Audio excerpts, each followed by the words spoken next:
discernment which leads to action. The action, most often, is making decisions. In this season of my life, who am I going to let go of? In this season of my life, who am I going to cling to?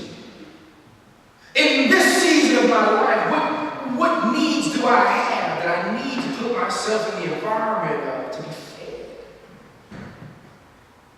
In this season of my life, what is in my diet that I need to get rid of that's not good for my health? In this season of my life, what disciplines do I need to manifest, not only in my spiritual life, but in my physical life, my emotional life, my social life, my political life? And I'm not talking about who you're voting for. I'm talking about who you hang out with. That's politics. That's politics. In this season of my life, when I walk down the street, how do I walk such that folks know that I'm with you? Most often we let our mouths do the talking. But how do we allow our lives to do the talking? I want to close with just an example of what I'm talking about. There was a young man, Adoniram Judson. You may have heard the name before, born in 1788 in Malden, Massachusetts. Adoniram Judson, phenomenal young man. He was born into a family of clergy. And at 16, he graduates high school, enters into college. Matter of fact, he was a brilliant person in math and Greek and Latin. Those are his three areas of expertise. And at 16, he matriculates to the Rhode Island College of Providence, which we now know as Brown University. This was a brilliant young man, brilliant, from a good family, good Christian clergy. And while at Rhode Island College of Providence, now known as Brown University, he met the young man named Jacob Iams. And Jacob Iams was a deist. I don't have anything against deists. Praise God. You believe what you believe. I just believe in the soul saving Christ. That's what I believe. But I don't have a problem with deists. And the deists believed that there was a God who put everything in work. But then by natural order, by the law of nature, things operated on their own. So deists believe that God would smack, boom, bang, and then stood. That God didn't want that intimate relationship with us that I believe. That God didn't necessarily send his son in human form to show us that this road we travel would lead to suffering and struggle. These don't believe it. They believe that there's a natural order. There's an order of nature that happens.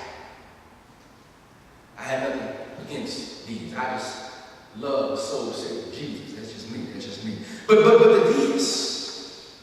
So Jacob Iams and Adoniram Judson become good buddies.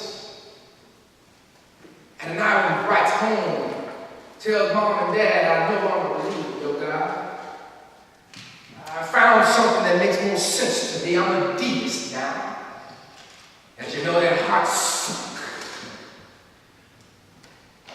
And so he goes to New York. And while in New York, he visits his uncle Ephraim Judson. And there with Ephraim, he goes to the apartment. Ephraim's not there, but there's a young man staying in Ephraim's apartment, a young minister. And Adoniram speaks to the minister, and they become friendly over this several-hour conversation. And the preacher says, man, what do you believe? And Adoniram talks about being a deist. The preacher said, man, well, how do you explain this? How do you explain that? And Adoniram goes into his prognostication of all this stuff, but the man doesn't get up. And so all of a sudden, Adoniram is questioning his deism. And so he leaves there, and on his way back to Massachusetts to visit home, he gets landlocked and has to stay in a shelter.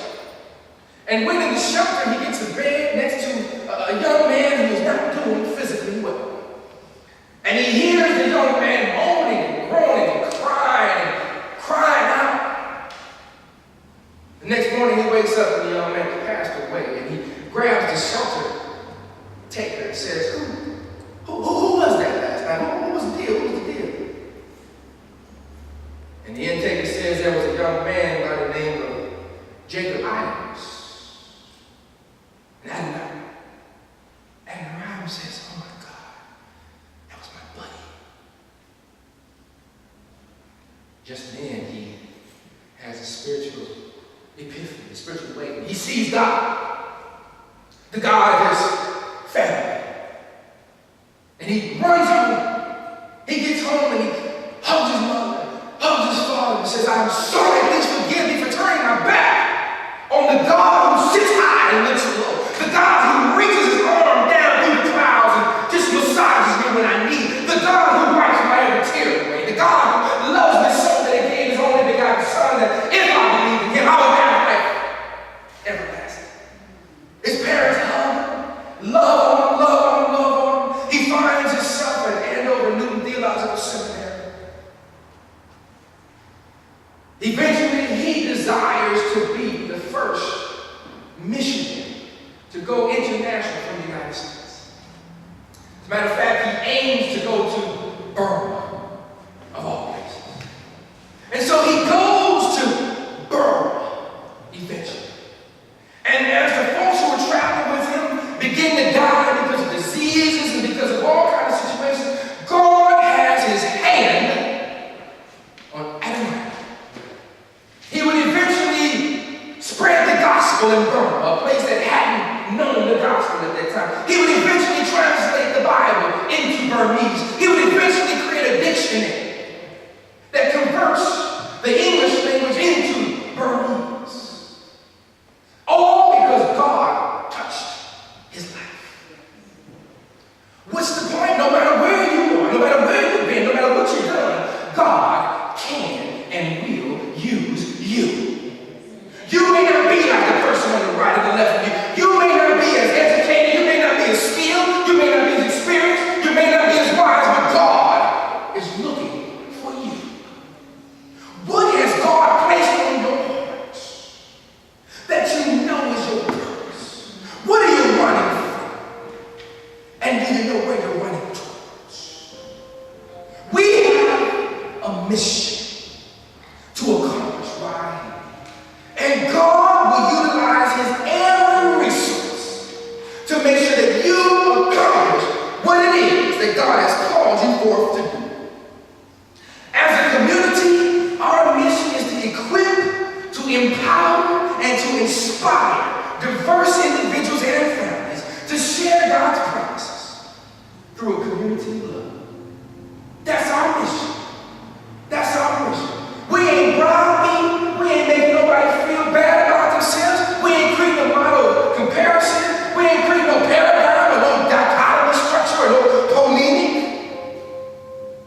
All we're saying is that for whatever God has called you to do, we want to hug you, we want to love you, we want to support you, and we want you to win. We want you to win. That's why we celebrate around here. We celebrate just about anything that we can celebrate. Somebody got a B plus on the spelling exam. Hallelujah. Little baby learning to walk. Thank you, Jesus. Somebody ain't smiled in weeks. My God. You witness somebody who needs a hug, get a hug. Woo! That's where we are. That's where we are.